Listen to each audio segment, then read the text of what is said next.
Alhamdulillah, wassalatu wassalamu ala rasulillah wa ala alihi wa sahbihi wa man walahu wa ba'd. We continue with Surah Nisa, and we are with the Tafseer, the explanation of verses 36 onward. Subhanallah, from the beginning of the Surah, Allah Azza wa Jal, Allah Azza wa Jal emphasized on the family ties,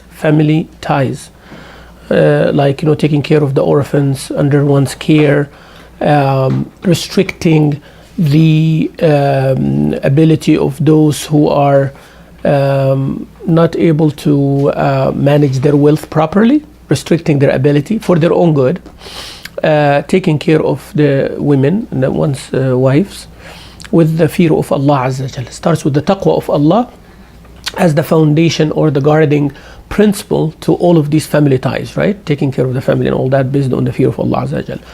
Now, here in the Ayat here, it's emphasizing on some of the general community rights, like other people now. In the beginning was your family, close ones, spouses and all that. Now it's going to emphasize on some other community relationship. And also it is part of the worship of Allah. So it starts with the worship of Allah.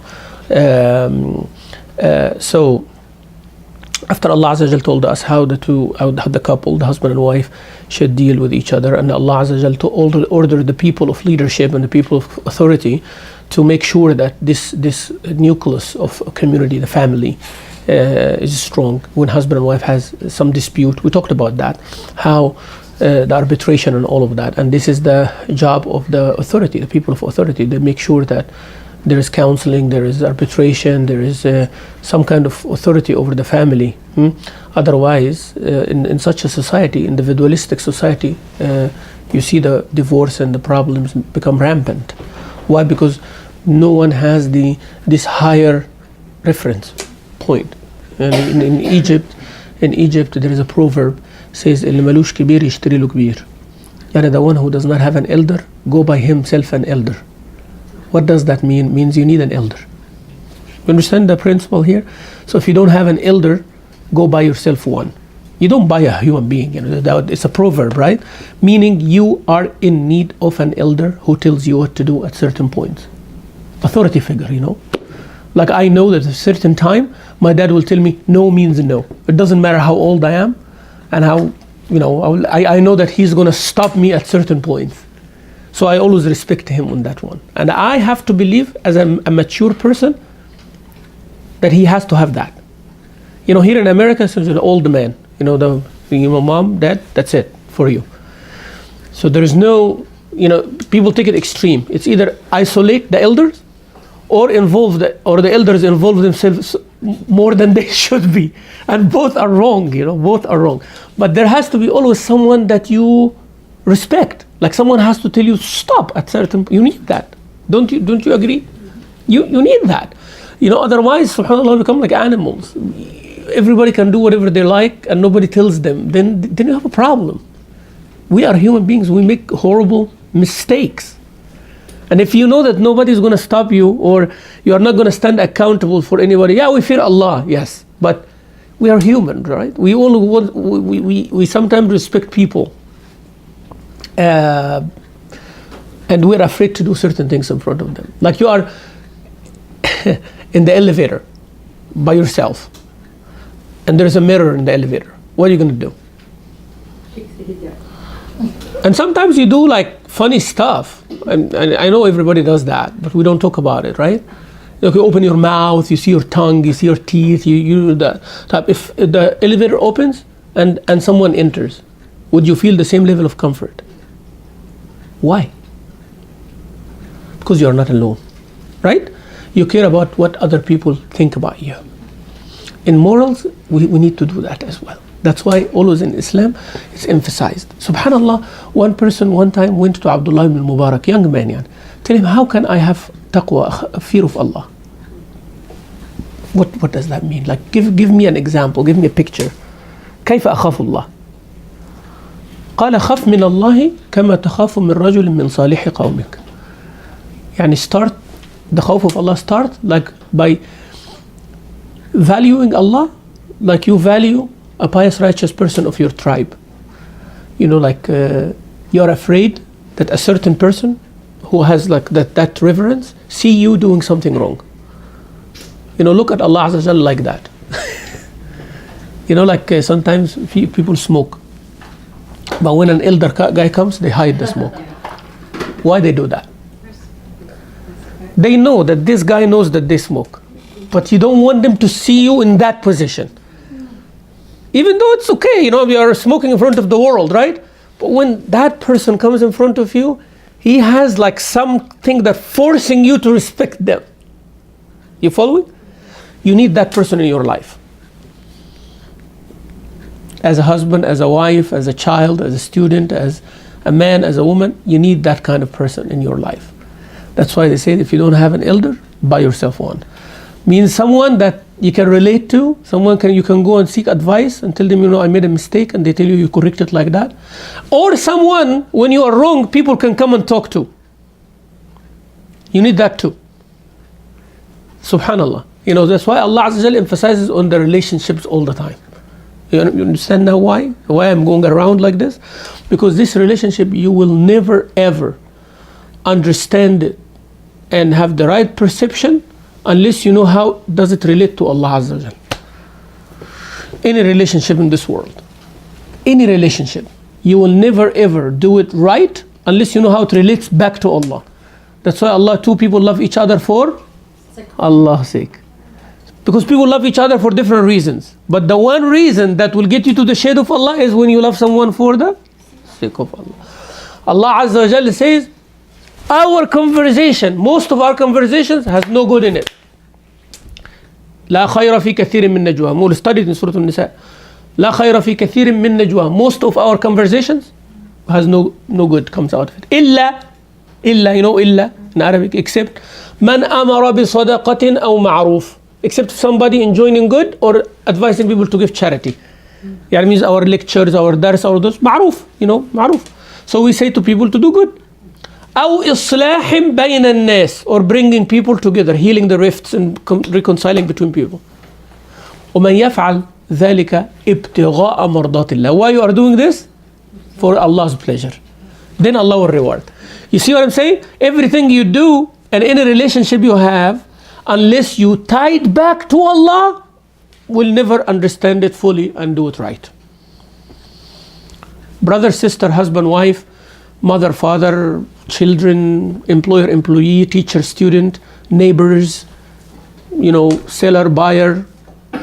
You will never do it properly, Islamically, unless you tie it back to Allah. And the easiest way is to say, I'm doing this for Allah's sake, and I'm doing this according to the way of Allah. That's why I was telling you before. People purchase the house, then they ask later on what's halal or haram. People go buy the thing, and then they ask. They go have a relationship, then they come and ask after the fact. Why? Because they acted on wanting, liking or disliking. They acted based on that. Then later on, Islam comes second. But if Islam first, based on Allah, then you will say, how Allah wants me to do it. Next question, If you are doing everything for the sake of Allah, then you will ask yourself, how does Allah want me to do this?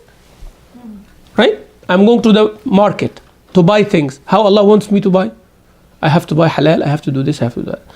Job, is this earning? Allah ordered me to earn halal. Is your job halal or haram? Marrying, is this the right person or not? Having a child, am I doing it the right way or not? Raising a child, buying clothes, wearing clothes, talking, walking, everything.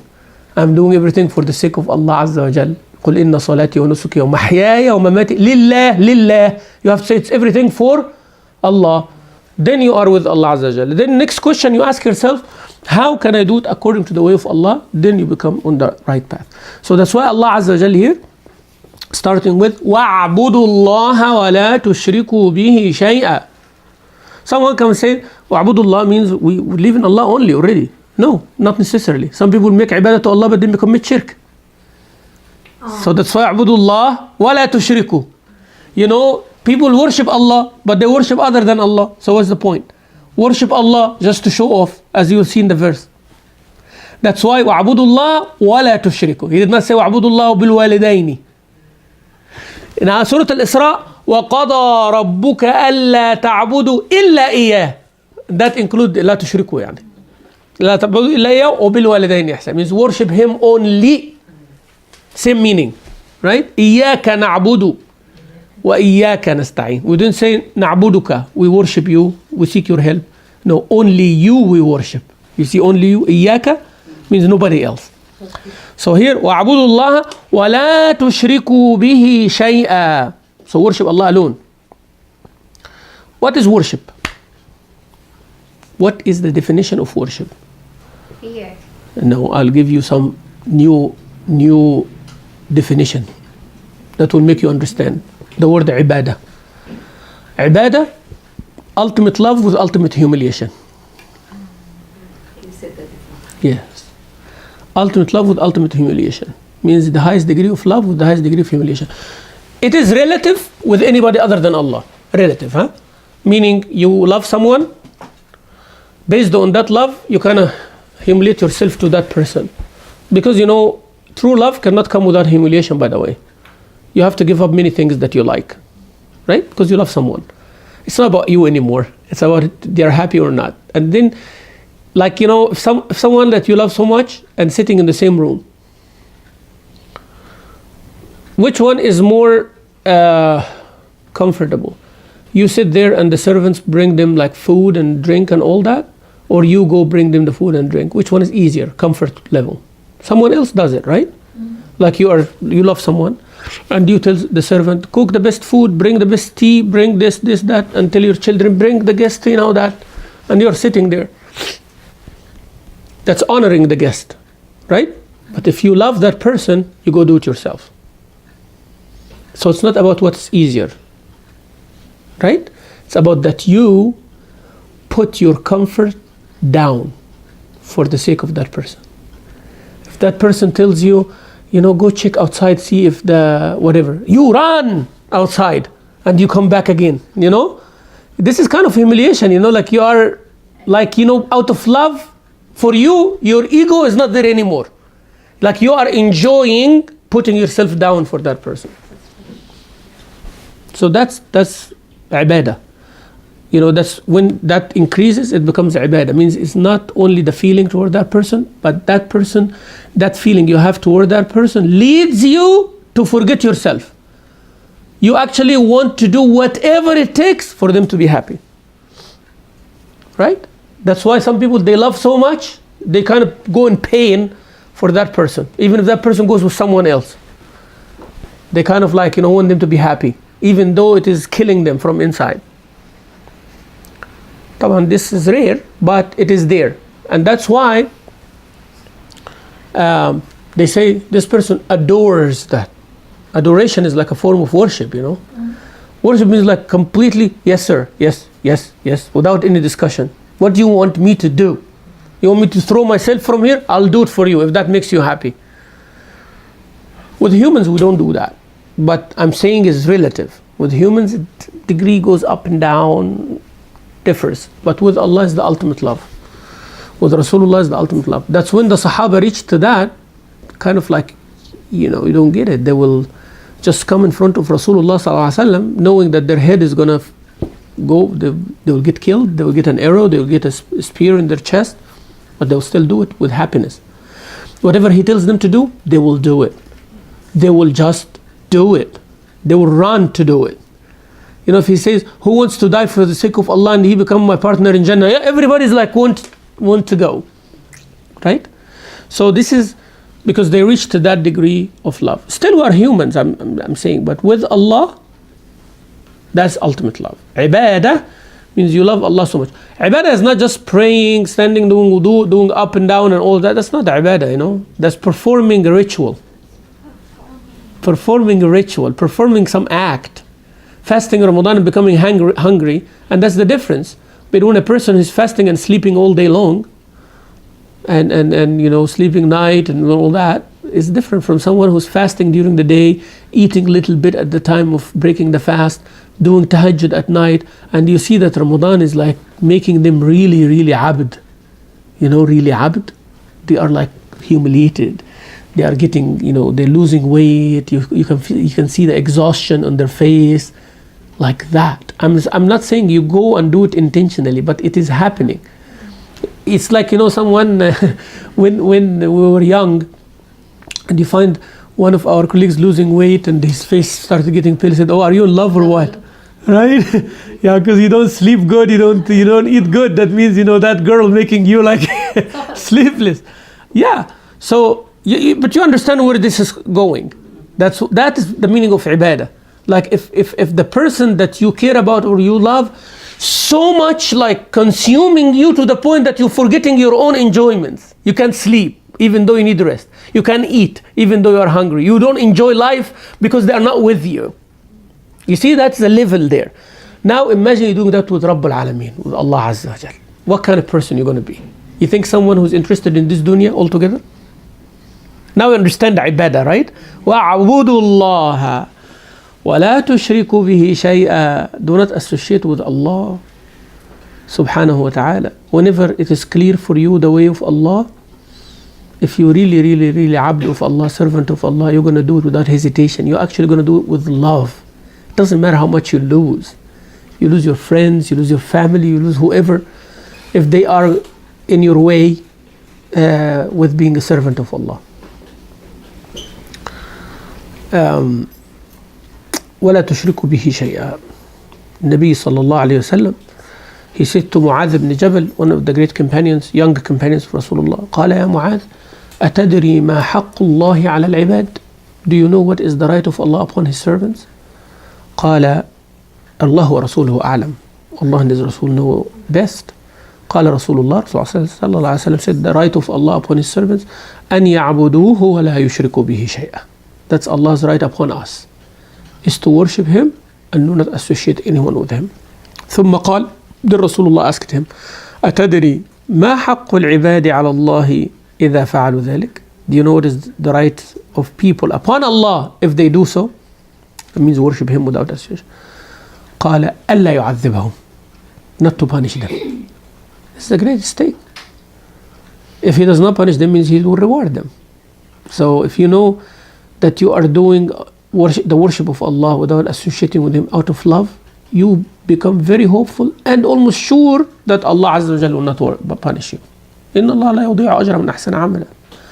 You do good, of course we have hope in Allah subhanahu wa ta'ala not to punish us.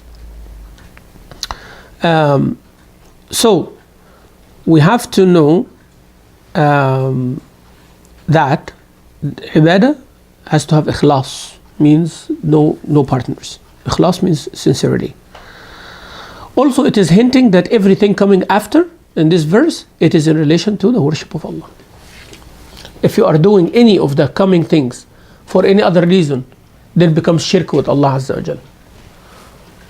Okay? So that's why I said you have to relate everything to your relationship with Allah. Otherwise, it's going to be done for the wrong reason. Oh, I'm going to go to visit that person because if I don't visit them, they are going to do this to me, they are going to do that. No. You do it for Allah's sake. Even if you are afraid, Allah's sake. Allah's sake. So Rasulullah sallallahu alaihi wasallam was smiling at people's face who are very bad people. And he said this is just to kind of protect you from their own evil. But you are doing it for the sake of Allah. It's not like you're afraid of them, but you are doing it for the sake of Allah because they're going to cause bigger problem. Right? So niyyah is very important, in the beginning. Then do whatever you want according to the way of Allah Azza wa Jalla. وَاعْبُدُوا اللَّهَ وَلَا تُشْرِكُوا بِهِ شَيْئًا. Shirk is different types. Shirk, there are some who believe in Allah, but they think someone has to be in between them and Allah. And that's what mushrikeen of Quraysh said, مَا نَعْبُدُهُمْ إِلَّا لِيُقَرِّبُونَ إِلَى اللَّهِ زُلْفَى. We worship those idols because they're getting us closer to Allah. So they believe in Allah, they believe in worshipping Allah, but they think that they cannot reach Allah directly. That's a form of shirk.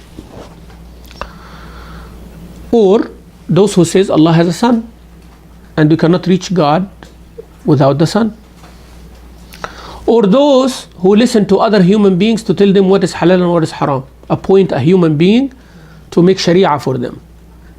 اتخذوا أحبارهم ورهبانهم أربابا من دون الله.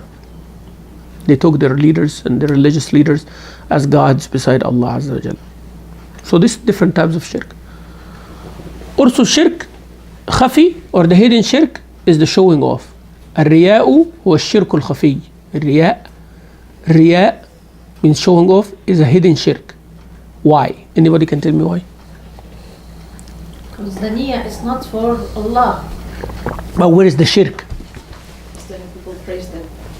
Huh? You are working to the Yeah, so you are not doing it to get the reward from Allah. You care about people. So you're wanting the reward from people. Or showing off also means that you feel that you are better than others. Okay? Who makes people better and who makes people lower? Allah Azza wa Jal. But now you are the one who is making standard. So you are associating yourself with Allah in a way. So showing off is a hidden shirk because sometimes it's hidden, we don't know it. Right? Like someone, he says, you know what, I'm not going to go to the masjid because I'm afraid of showing off. We tell him, actually you showed off right now. Yeah. You're not going to the masjid showing off. Like you are so pious that you're, like I'm so pious that I don't want to go to the masjid because now you already did it, like it's a catch-22 kind of thing. You have to go to the masjid and work on your niyyah. Don't say, I'm not going to go to the masjid because I'm afraid to show off. You just showed off because you think you are better than others now. Right? So it's like be very, very careful. وَبِالْوَالِدَيْنِ إِحْسَانًا. Subhanallah, that's one of the places that relationship with one's parents comes right after the worship of Allah. اعبدوا الله لا تشركوا به شيئا وبالوالدين إحسانا.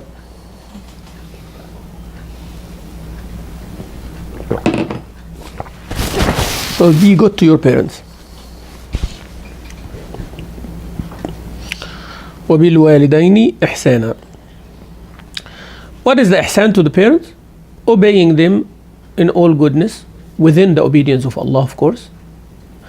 Nobody has the right of obedience upon anyone except within the obedience of Allah and His Rasul. Is that clear? Nobody can say, it's your duty to obey me. Yeah, it might be my duty to obey you as a father or as a mother or as a husband, or as an employer or elder. Yeah, it's my duty to obey you. But as long as you are obeying Allah and you are ordering me to do things within the obedience of Allah. So basically I'm not obeying you per se, I'm obeying Allah through you. Like if somebody tells someone, pray, and you obeying me when I'm telling you to pray, what am I actually asking you here? I'm asking you to worship Allah, right? For what do I gain out of this? I gain reward, right? But it's about you and Allah. And Allah told you to pray. And I am just ordering you with what Allah ordered you. So basically the order here is Allah's order. So you should obey me. I'm enforcing the order of Allah. That's all. So don't look at like, no, I'm not going to pray. Now you are challenging me by disobeying Allah.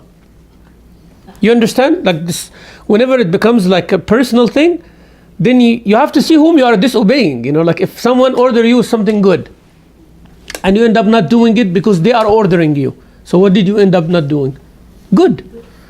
You ended up not doing good. When somebody told you, don't do this bad thing, and you end up doing it, are you actually disobeying them? Yeah, you are disobeying, but you ended up doing what? Wrong, which Allah told you not to do.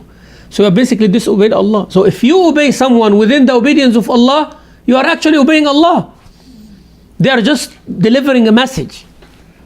So when someone tells his wife, I want you to do such and such and such, okay, she should ask herself, this such and such and such is a good thing or a bad thing? Would Allah be happy with this or not? And so on, If there is something wrong, there is negotiation, There is clear right, clear wrong, and there is things in between, If he tells her, don't go to your parents this week. Oh, this is something now we're going to negotiate, right? Because, cannot prevent from going, but at the same time she has to obey the husband. There is an issue now, right? Then you have to make a reason. Wallah, you are needed here more. Your parents are not in dire need. They are okay. They can come visit you sometimes. You can go visit them sometimes, but your home is a priority. We can talk about that. These things, We're not cutting off completely unless they are causing a bigger problem. In Sharia, they say the husband has actually to order his wife not to go to her parents if they are threatening his marriage. And she has to obey, and if she does not obey, she's sinful. You see? Even though they are her parents, Yeah, family is more important. One relationship cannot jeopardize 5-6 relationships. You understand? So there is a family and there are kids. So there is husband-wife relationship, there is father-children relationship, there is mother-children relationship, and there is both parents-children relationship, and then there is bigger family. Now, if someone threatened that family, his parents or her parents, right? So now this relationship is risking how many relationships here? A lot, many. So which one do we maintain here? This one. This family is maintained. And then you keep the minimum with the other one. We're not saying cut off, right? So there are priorities, but sometimes we don't think about it like that. We think about it with a cultural package, we think about it personally, we think about it in different ways, and it distracts us. It distracts us. That's why they were very clear. The Sahaba of Rasulullah, very clear. My father is not my father if he comes between me and Allah. Period. My brother is not my brother, blood, huh? Period. Someone who is completely distant. We used to fight yesterday and I wanted to kill him and he wanted to kill me. But now we both believe in Allah, we both sold our life for Allah, so he's my brother more than that blood brother who is between me and Allah. You see how it goes? Yeah, but that's hard. That's not easy, especially in our time now. Like, are you willing to give up everybody around you that you get used to? And that's why I appreciate those who accept Islam. Because they are actually selling all their life. They are actually risking losing everyone and everything they knew all their life. Can you just imagine that? Like, tomorrow morning, you put an X on everybody and everything you know, and you start completely new. Think about it for a minute. We don't, by the way, imagine it. We're just happy that when somebody comes and says Shahada in the masjid, we'll takbir, and laugh and all that. And that's it. But you don't know what this person is going through. This is life. They are completely signing up to say, you know what? I'm having a new identity now. Actually, can be that literally like that. And mostly, family is not supportive. They lose everybody. They lose everything. The way they look, the way they talk, everything, basically, they scratch it off from their life and they start anew. Now, I want you to appreciate that, because when you see a new Muslim, we have to appreciate that. We have to help them through it, become their family, It's not easy, wallah. And that's what the Sahaba of Rasul. That's why we tell all the reverts, when the whole community is not giving you what you were expecting, remember that this is exactly what the Sahaba went through. It brings their morale up. We tell all the reverts, remember, because they complain from that a lot. Remember, my brothers and sisters, this community, sometimes they go and they find themselves alien, right? They don't know how to pray. They are scared. They don't know how to do wudu. Ramadan is very hard for them to fast. They don't know what to do. Haram and halal, right? And they go and they find people like this section Pakistani, this section Arab, this section this and this section that, and they kind of lost in there. It's like yatim, orphan. فأما اليتيم فلا تقهر, Allah Azza wa Jal said, أما اليتيم فلا تقهر, أما السائل فلا تنهر. If somebody coming to you, don't be, and everybody's like, judging them only. Oh, why your hijab is like this? Oh, why, like always like judging, huh? But nobody's helping. How many new Muslims we taught how to do wudu? How many new Muslims we told them how you spend your day? Like, how do you do things? Like, they're afraid. Wallah, they're afraid. Some of the reverts, they don't know how to do ghusl properly. They know how to do wudu properly after 2-3 years of Islam, And this is our responsibility. Allah will ask us Yawm al-Qiyamah. Yeah. Because we do that. So Allah Azza wa Jal, subhanahu wa ta'ala, telling us here that the relationship has to be based on Allah. وَبِالْوَالِدَيْنِ إِحْسَانًا. You obey only within the obedience of Allah Azza wa Jal. I went over all of this to show you how important to define your relationship with Allah. Then you will be willing what to sacrifice, what to keep. Okay? وَبِالْوَالِدَيْنِ إِحْسَانًا. And in Surah Al-Isra, Bani Israel, we talked it before, remember? A couple of years ago, we explained that surah before Kahf. And we had like a written book about it or something. So, Allah Azza wa Jalla says how you become ihsan to your parents when they are older and You have to put your wings down and all of that. وَالْوَالِدَيْنِ إِحْسَانًا. And this is a fard on people to be good to their parents. Now what to do is levels different. Something is duty, something is extra, right? Duty toward parents is one thing, and extra is another thing. But generally it's called ihsan. You have to deal with your parents based on ihsan, not justice. Oh, it's your right. Some people, they are good people, but they deal with their parents based on rights and duties, and they fail most of the time. They fail most of the time, because whatever you do, you cannot give your parents the right. Actually, Allah made it easy when He said ihsan. You know, if Allah said deal with your parents with justice, you will never ever be able to pay them back. Would you? No. Would you pay your parents back?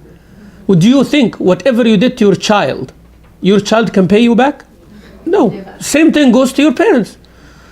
You know, how much my child will give me back? How much they will give me?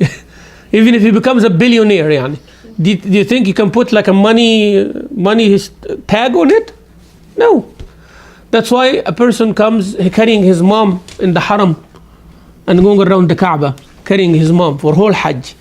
And he asked Abdullah ibn Umar, or one of the companions, do you think I paid my mom back for? He said, not even one scream in her labor.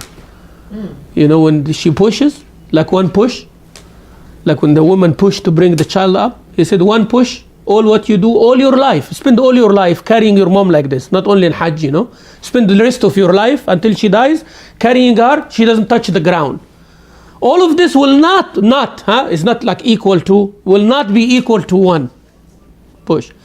Now she pushed, she delivered you, she breastfed you, she took care of you. Before that she was pregnant in you, and then she raised you until you become that man, and you think just carrying her for Hajj, you good, Wallahi, this is not right. Now you understand? If Allah tells us actually to deal with our parents with right and duties, we will fail. We will fail. That's why Allah said ihsan means do your best. That ihsan actually will be less. Do your best, but Allah kept it open for you out of rahmah to you. Mercy, Allah left it open, mercy. Some people think ihsan means extra only. La, ya akhwani, it's not like that. Deal with Allah Azza wa Jal with ihsan, it does not mean you do more than Allah deserves. Astaghfirullah, we're not saying that. You cannot actually do what little bit for what Allah gave you. So when Allah said ihsan, means do ihsan, extra. Allah left it open for you. So do as much as you can. Right? As much as you can. Extra. وَبِالْوَالِدَيْنِ إِحْسَانًا. Then ihsan here, this ihsan will go to the rest. وَبِذِي الْقُرْبَى ihsan also. بِالْوَالِدَيْنِ إِحْسَانًا و means ihsan will go to dhil qurba, ihsan to yatama, ihsan to masakin. You understand now? Aha. طب with dhil qurba what? Allah said وَاعْبُدُوا اللَّهَ وَلَا تُشْرِكُوا بِهِ شَيْئًا. That's two verbs relating to who? Allah. You cannot worship anybody else. You're gonna associate with anybody else. So these two verbs only for Allah. Then وَبِالْوَالِدَيْنِ إِحْسَانًا. Ihsan is relating to who now? But he did not say وَإِحْسَانًا بِالْوَالِدَيْنِ. He said بالوالدين إحسانا وبذي القربى and also ذي القربى واليتامى and also the yatama والمساكين and also what? إحسان. So you have to deal with everybody basically with what? Sometimes we only think duty. So you have to do إحسان. When you're dealing with إحسان, the Rasul صلى الله عليه وسلم said إن الله كتب الإحسان على كل شيء. Allah make ihsan for everything. Even when you slaughter an animal, you do ihsan. You are killing them anyways, right? So what is the point? La, ihsan. You give them water. Where is the water is going to go anyways? You're going to cut them and shed the blood, right? Still you give the water, ihsan. So when you slaughter with ihsan. With your parents, ihsan. So you have to always have ihsan as the frame of what you do. When you think like that, for sure you're going to do your duties. When you think duties only, for sure you are going to go down, fall short at least one time. Meaning, if I pray only the 5 daily prayers, that's not ihsan now. I'm just doing my What if one of the prayers, the quality did not come good? Then you are below the line now. Below the line of the minimum. See, you are doing the minimum requirement. Minimum requirement is that you pray 5 times a day. Then you're good. But what if the quality of the 5 times a day is not good? What if I missed one of them? Then I'm real trouble. But if I do ihsan, means I'm doing extra nafil. Right? So extra nafil will make the quality of the fard better. If I am eager to do nafil, for sure I'm not going to fall in the fard. If I'm making nafil longer, fard is going to be moderate. So it helps me. So ihsan helps you to fulfill your duties for sure. Because now you're trying to be 110 degrees. So if you end up 80 or 90, good. But if you are trying to be 75, then you have a problem. Sometimes you're going to become 50, sometimes 60, sometimes 74. And your minimum is 75. So what if you are 74 and a half? Then you say, please, Ya Allah, give me a half.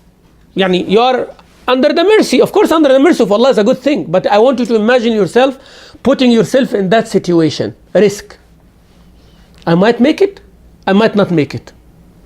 Right? So, I need to be at Masjid al-Salam at 4 o'clock. And I know it takes me 20 minutes from leaving this driveway to Masjid al-Salam. Okay? So what is required now? Minimum requirement? 20. That I go here 3:40. So I can reach there 4 o'clock. Yes? I go out 3:40 and then this street here, one car came and stopped in front of me for 1 minute. 1 minute only. And I'm in my car, 1 minute only.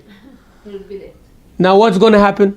You'll be late for sure. Or I drive and make an accident. Drive faster and make an accident. The whole thing messed up. Why? Because I put myself in that situation, right? What if I drove and I reach there at 4 o'clock? Right? But Asr is at 4 o'clock. So I missed Asr. Yes, I made the minimum requirement. But I did not, come, because there are other things I did not calculate for. So sometimes you need to do ihsan. Sometimes, yes, it takes only 20 minutes to reach, right? But what guarantees me that 20 minutes will be always 20 minutes? I might reach there in 15 actually. Sometimes I'll take Grand Parkway and I reach there 15 minutes. I'm 5 minutes earlier, even though I left 3:40. I reached there 3:55 and I'm good. But it's not going to happen like that every time. One time I will go there and it is like 4:30. It is the rush hour. And I'll get stuck for 15 minutes. So I'll reach there 4:15, 4:20. I did everything with the book, by the book. But it changed. I want you to apply same thing for your salah. Same thing for salah. You are doing the minimum requirement. So one day you're lazy. One day your mind is distracted. One day you missed the salah. One day you did wrong. Okay? So how are you going to compensate for that? So if I leave, instead of 3:40, I leave 3:30, then I'm making 10 minutes extra. Yeah, I might, but most of the time, I'm going to be there 10 minutes earlier. Most of the time. Maybe one time I become late. One time I'm like, but you know what? People will say, oh, he's usually 10 minutes earlier. Right? So if he comes 5 minutes late, that means something horrible happened. That's not the quality. You see how you build your own credibility? You build your credibility with Allah like that. You build your credibility with your parents like that. You build your credibility with your spouse like that, with your neighbors like that. That's why Allah said, وبالوالدين إحسانا وبذي القربى. يعني إحسانا بذي القربى وإحسانا بالمساكين وإحسانا باليتامى وإحسانا like that. Till the end. We get the idea, huh? MashaAllah. So, ihsan to relatives. Relatives like brother, like sister, like maternal uncles and aunts. Paternal means the father side. Maternal is mother side. How you do ihsan? You do the extra. You call them once a week. It's not a duty to call them once a week. But you do that. That's ihsan. Right? You ask about them. You give them gift. You go visit them. Always you do the extra that people don't normally do. Based on your culture and based on the things. وَالْوَالِدَيْنِ إِحْسَانًا. That's why Allah Azza wa Jalla said in ayah number 1, وَاتَّقُوا اللَّهَ الَّذِي تَسَاءَلُونَ بِهِ وَالْأَرْحَامِ. Have a taqwa to Allah that you always ask him, and you always, how good you are is how good you are to your family and all of those. What does that lead to? When you have ihsan to your family, your value increases. They look up to you. They wait for you. They come to you for advice, right? And it strengthens the family ties. Imagine if all of us reciprocate like this.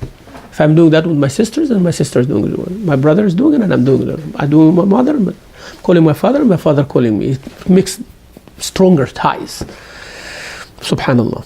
And that's why when the family is like that, your family is like that, our family is like that, his family is like that, then the whole society is like that. You find that there is strong family ties. When I deal with you, I know that you are someone who's doing with their family like I do. You see how it is? So now if I want my son to get married, I want them to get married from someone who's like that. I want my daughter to get married, I'll accept someone like that. Then the whole society become like ideal. It's a model society. That's why at the time, they said at the time of the Sahaba, you go to the marketplace and you ask people, whom should I deal with? They tell you, deal with anybody. Deal with anybody. Then a generation comes, they say, deal with anybody except this and that. And then comes there and they will tell you, deal with those, but don't deal with those. And then comes later on a time, they will tell you, don't deal with anybody except this one and this one. Now we are in a time said, just be careful from everyone. Right? We're at that time now that said, trust no one. Trust no one. Right? You hear that? Trust no one. We are in that. Actually, it is true. Trust. I don't know. Just be careful. Use your what they call it, like be vigilant. What does that mean anyways? Be vigilant. When they tell you just be alert, because you know that you're going to be cheated, right? So, unfortunately, that's the case. All right. وبال ذي القربى واليتامى. How we do ihsan to yatama? Yatim is the one who, as we said, under the age of puberty, losing the father, not the mother. It's called yatim because father is the breadwinner, is the main family, is the male figure, all of that. So when a child loses that, then Allah gives the responsibility to the whole community. See, subhanallah, a whole community cannot replace a father. You see, cannot replace a father, one man. So when children is like between a father and a mother, they're healthy, it's strong. So yatim is the one who loses the father. So we do ihsan, means extra to them. Rasulullah sallallahu alaihi wasallam was a yatim, right? Yatim. His uncle Abu Talib took care of him, took him under his care. And Abu Talib was not a rich man. Yeah, he was a person of authority, leader of Mecca, but does not mean that he is rich, right? And Abu Talib كان كثير العيال, يعني he has too many children. And at the time of food, Rasulullah sallallahu alaihi wasallam from young age, he's not like the other kids. They put the food, they all jump and over each other and grab whatever you can. He was never like that. So he is sitting there and everybody eats and he did not touch the food. So Abu Talib, he told his wife, never serve him with the other kids, right? Just take a little bit for him on the side and give it to him alone, because he will never fight with the kids even if he dies out of hunger, even he starves. So that's ihsan, right? He's not dealing with him like his own kids, his own children, but for him, he gives him more accommodation. So their team, we give them more accommodation. We become nicer to them because you don't want to be harsh to them. They already have the harsh fact of losing their father.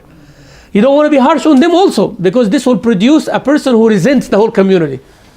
You want someone who grows up, feel that this community invested in me when I was yatim, right? It's very sensitive. Sometimes, people like, it's their problem, it's not my problem. No, it's your problem. Your children see you in front of them. You become harsh, strong, this and that. You are their dad in their life. He does not have that. So you need to be lenient and nice and all of this. So that's ihsan. And ihsan by taking care of their money, taking care of them, their education if we can, and all of those things. Wal-masakin. How we do ihsan to masakin? You do ihsan to miskin. Someone tells you, what, I need $5 to eat. You give them 10. Say, eat 2 meals instead of 1. Right? So, miskin also is not the person who just need a meal. Miskin is the one who their income is not enough for their necessities. Yeah, I talked about that. Faqir is the one that who just need a meal. ليس المسكين وأن تردوه التمرة والتمرتان واللقمة واللقمتان. Miskin is not the person that you give him 1 date or 2 dates and he goes away. Miskin is someone who works but he has too many children, or he cannot, has lots of debt, or he cannot pay his necessities. Yani necessities in America different from necessities in third world country. Necessity there is not a car, is not like, many things. Necessity here is air condition. In our country, air condition is not a necessity, right? It's not a necessity. You can get a fan or get a heater in the winter or whatever and you survive, But here is a necessity. A car is a necessity. And so on and so forth. A car may be not a necessity in New York. You can have the transportation, but it's a necessity in Houston. So you cannot tell somebody move to New York, or you cannot do that. So miskin, how you do ihsan with the miskin? To get them out of their level that they stay as a miskin. That's why sometimes people think that the zakah is to fulfill the needs of someone. No, zakah actually to make someone not needy anymore. And if we can pay the zakat to someone that he does not receive zakah next year, that's actually better than giving the zakat to too many people, and then next year they are more hungry because inflation increases and their children grow and their family get bigger.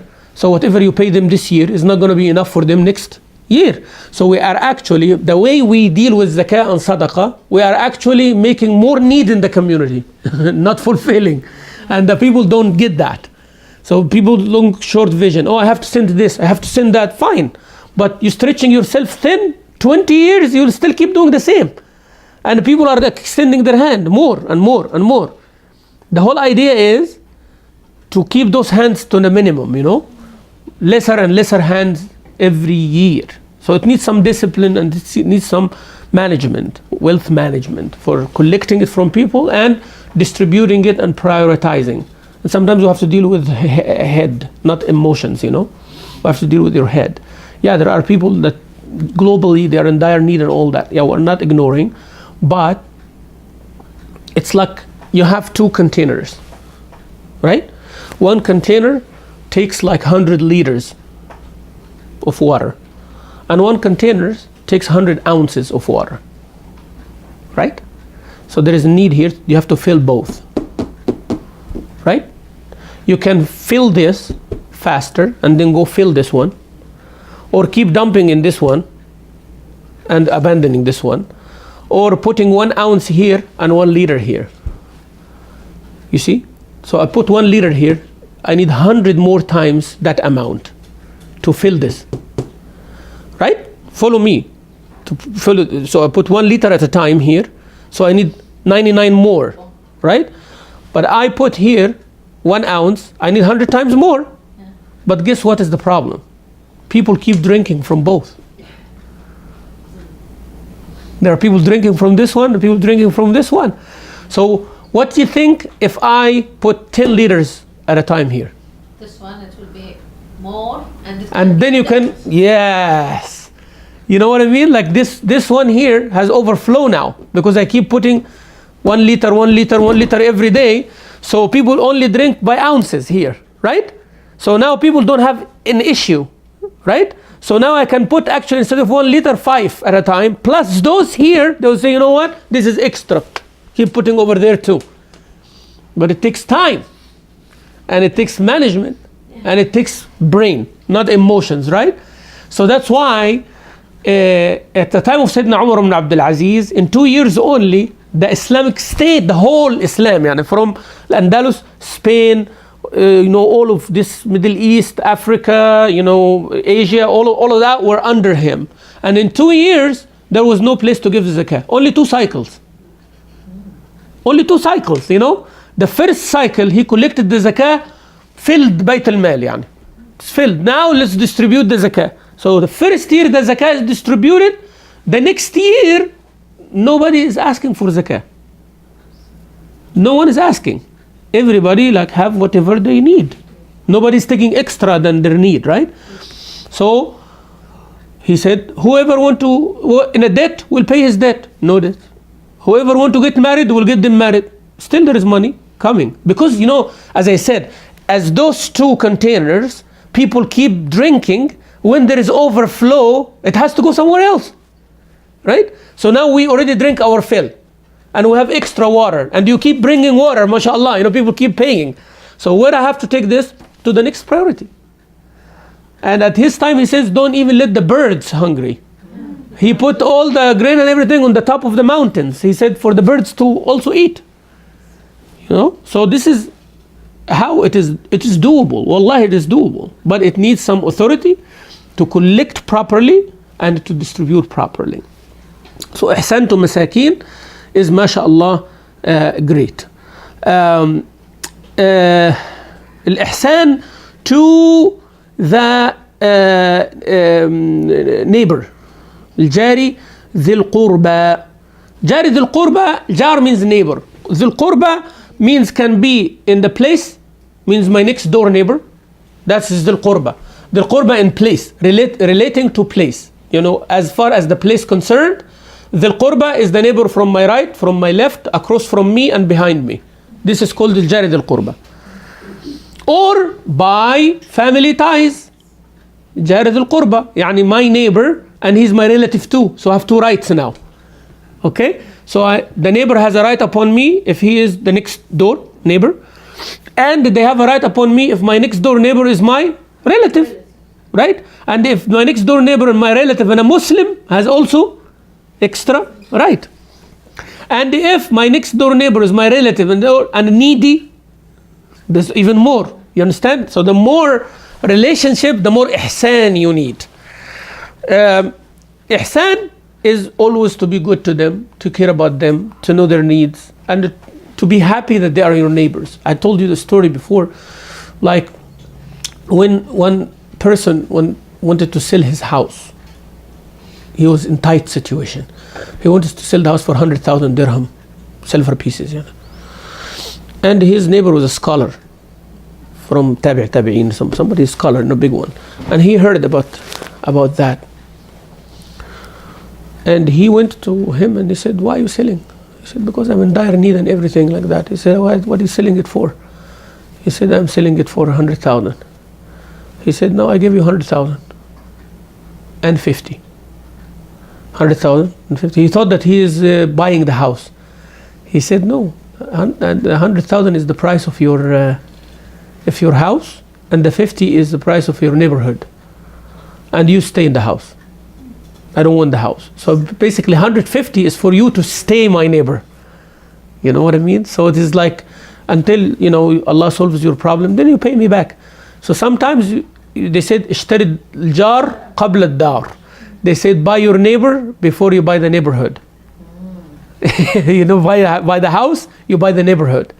They said, you know, buy your neighbor before you buy the house. You don't buy the house, then you figure out who's my neighbors. You have to make your homework first. Yeah, that's why people say school district, it has a police station, it has that. You are buying the neighbor. That's what we're doing, right? You want a safe neighborhood, you want this, the crime is low, da da da da. What are you doing? Jaritul Qurba. And Allah said, well, if you do ihsan, that's what you need. You know, this makes the value of your neighborhood when we have ihsan toward our neighbors. And who are your neighbors is up to the culture. Imam al-Hasan al-Basri, he said 40 neighbors from each direction. They are your neighbors. 40. So 40 this way, 40 this way, 40 this way, and 40 this way. That means the whole subdivision or the whole neighborhood is your neighbors. Yeah. If they are poor, you help them out. If they are in need, you give them whatever. You're just saying hi, just helping them with their, you know, groceries if they need, if they're old or they're young or they're babysitting, this and that. Neighbors. They say, you know, neighbors are for each other, right? Subhanallah, neighborhood in all religions, it was recognized. Even Jahiliyyah, before Islam, neighbor has a great respect and sacredness, right? Even people will have a bad relationship, but not with their neighbors. You know, a man might look to other women, but not to the wife of his neighbor. You understand? That's why Rasulullah sallallahu alaihi wasallam said one of the worst thing is that a person commits zina with the wife of his neighbor. Committing zina is haram, but committing zina with the wife of the neighbor, this is worse. You know, you understand the neighbor here? Neighbor is like someone who is like beside you, means trusting you more, means there is a trust. You are closer to them, means their aura is closer to you to expose, right? But you are covering it. Subhanallah, that's a great reward. Regardless Muslim or non-Muslim here, we're not talking about that. So neighbor is, and Ibn Umar slaughtered a sheep, and he started telling his servant, did you give to our Jewish neighbor? Did you give to our Jewish neighbor, right? He kept saying that because he said, Rasulullah sallallahu alaihi wasallam said, the hadith narrated by Aisha, ما زال جبريل يوصيني بالجار حتى ظننت أنه سيورثه. يعني Jibreel alayhi salam kept telling me, take care of your neighbor, take care of your neighbor, oh Muhammad, until I thought for a minute that he's going to give him a share in my inheritance or something. Like that's how much.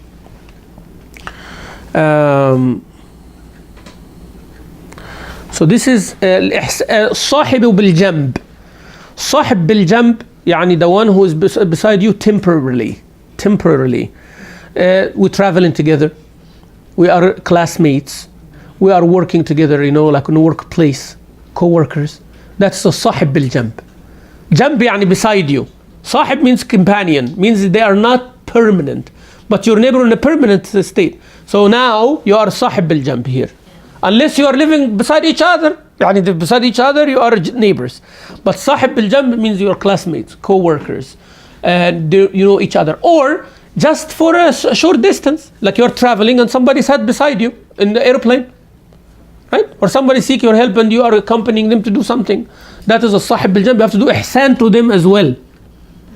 Yes. So sometimes a person beside us, but we don't do ihsan to them.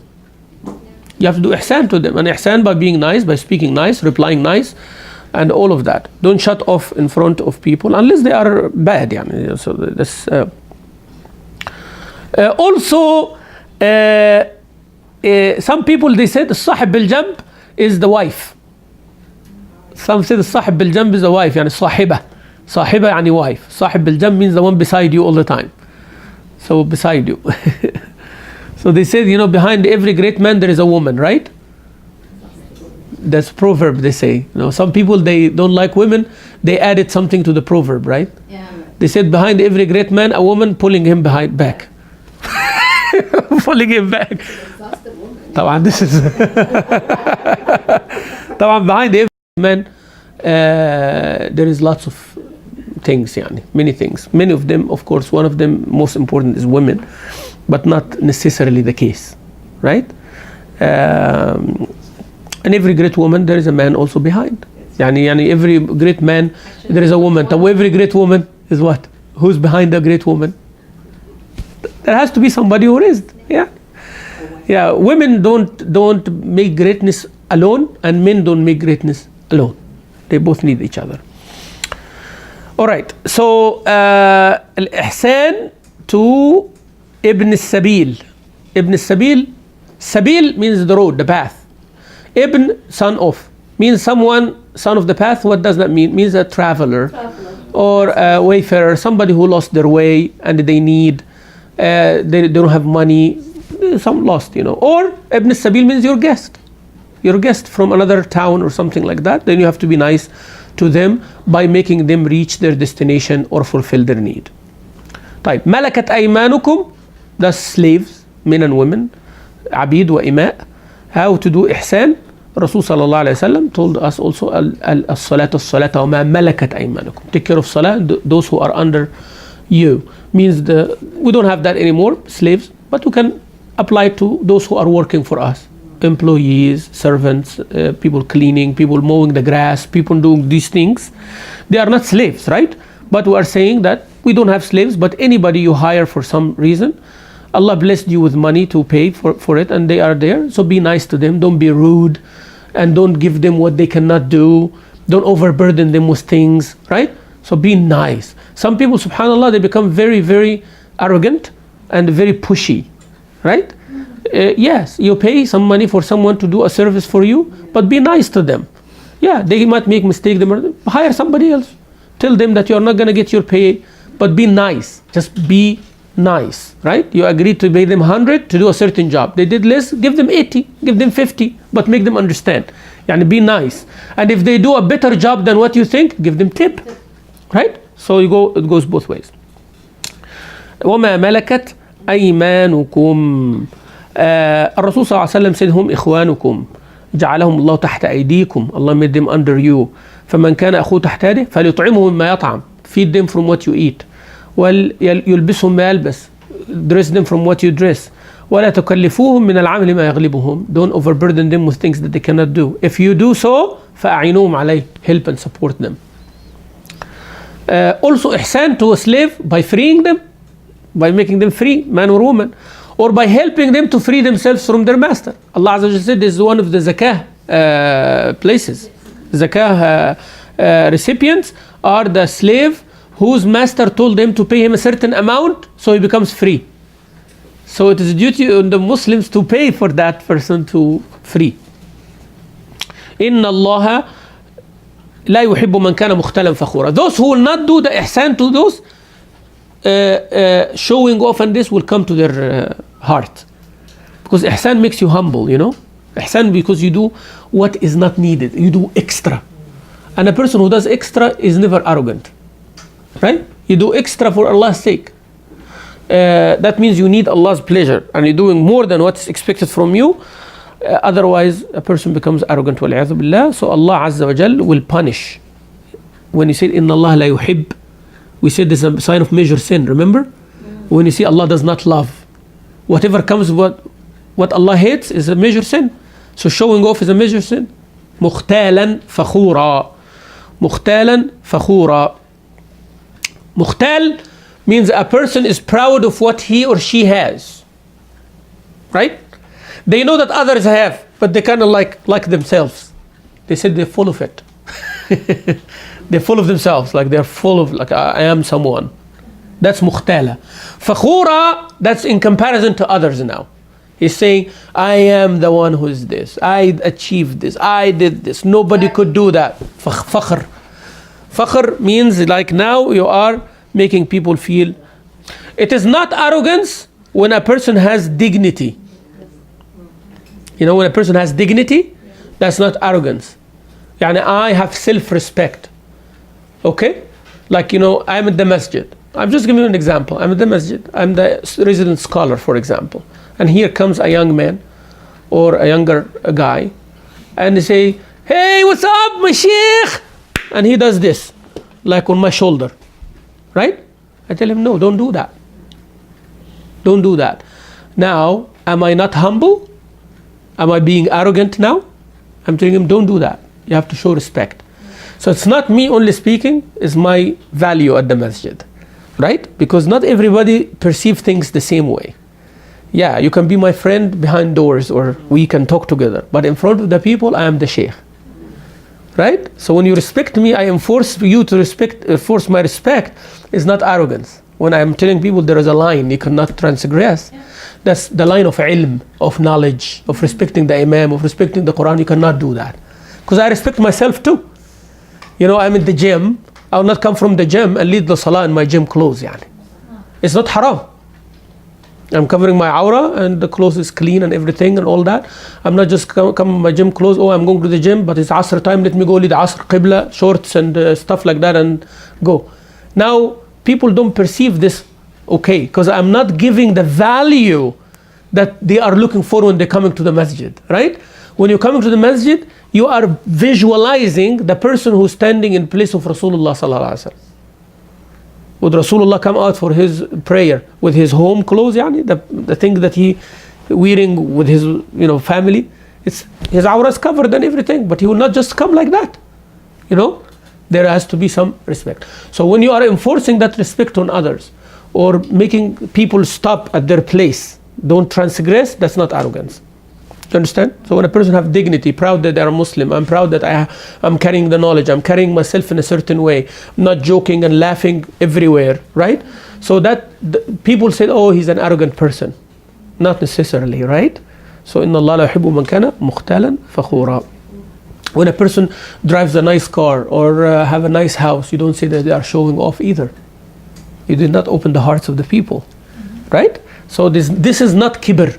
يعني Rasul sallallahu alayhi wa sallam, when someone asked him, Ya Rasulullah, but each one of us likes his clothes to be clean and his camel to be nice and his shoes to be clean. He said that, Inna Allah jamilun yuhibbul jamal. Allah is beautiful and He likes beauty. So as long as your niyyah, you are not doing it to make people feel down or you make yourself feel better, you're fine. Enjoy the ni'mah of Allah Azza wa Jal. No big deal. Right? So that's why the hadith, لا يدخل الجنة من كان في قلبه مثقال ذرة من كبر. Nobody will enter Jannah if he has a weight of an atom of arrogance. So a person said, Ya Rasulullah, إن الرجل يحب أن يكون ثوبه حسنا. ثوب حسن. ونعله حسنا. Shoes حسن. Rasul صلى الله عليه وسلم said, إن الله جميل يحب الجمال. What is kibr? بطر الحق وغمط الناس. بطر الحق, rejecting the truth. غمط الناس means looking down upon people. Right? Looking down upon people and rejecting the truth. When somebody is advised, they don't like to be advised. And they look down people down. That's kibr. So kibr is even before you do anything. Before the person did anything, it is their perception. People are lower than me and I don't accept from anyone to advise. Okay, who are you to advise me? That's kibr right away. Then actions will come to manifest that. نعم إن شاء الله we'll continue يعني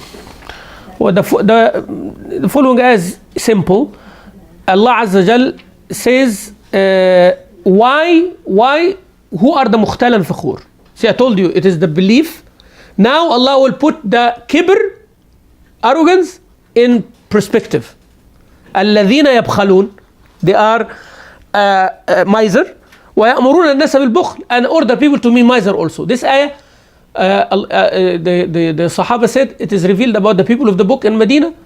They are miser with knowledge, right? They don't want to share the knowledge that this is Rasulullah Muhammad sallallahu alaihi wasallam, and they know that he is Rasul. They don't want to share that knowledge, and they're telling people that there is no knowledge. Don't believe in him, or they themselves not spending for the sake of Allah.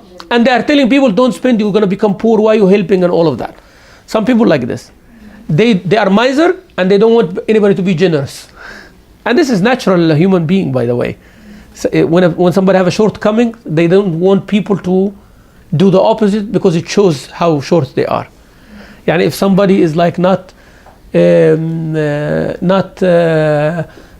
generous, they don't like people generous around them. I'm not going to donate and I don't want anybody else to donate. I'm not going to do, and ما بيرحمش اللي بتخلي رحمة ربنا تنزل يعني. He does not want to help people but does not want anybody else to help people. So he will be like because it will show their problem. Somebody said, oh, my school is the best school in the world. Wait until you have competition. Let's see. But they don't want to improve and they don't want anybody to come and serve. There are issues like that. So some people, they running a masjid or they're running a center or they're running something. They are not offering the good service to the community.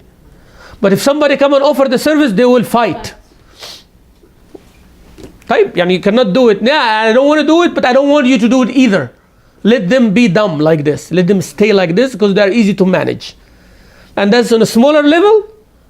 And that's on a community level, a family level, community level, and bigger level. Somebody cannot teach their kids Islam. Tell them, okay, bring them to Islamic school, I'll teach them Islam. No. Because if teach them Islam, that means I'm not a good father because I'm doing lots of wrong things. If they become like that, then I'm going to have a sheikh at my home? No. It's a problem, I'm going to have someone who tells me, Baba, why you don't pray? Mama, why you are not doing this? It's a problem. So I'd rather, not teach my son, and I don't want anybody to teach my son either. Because they make me look wrong. That is kibr. That is arrogance against Allah. That's bad. Allah does not love that person. Admit you're wrong. Admit you're wrong. Wallahi al-azim. I see Muslims, I swear by Allah the Almighty, I see Muslims in our community doing exactly that. They don't want their children to learn the right Islam because it's going to expose them. And I see non-Muslims bringing their children to Islamic school to teach them the right thing. You see the irony of all things?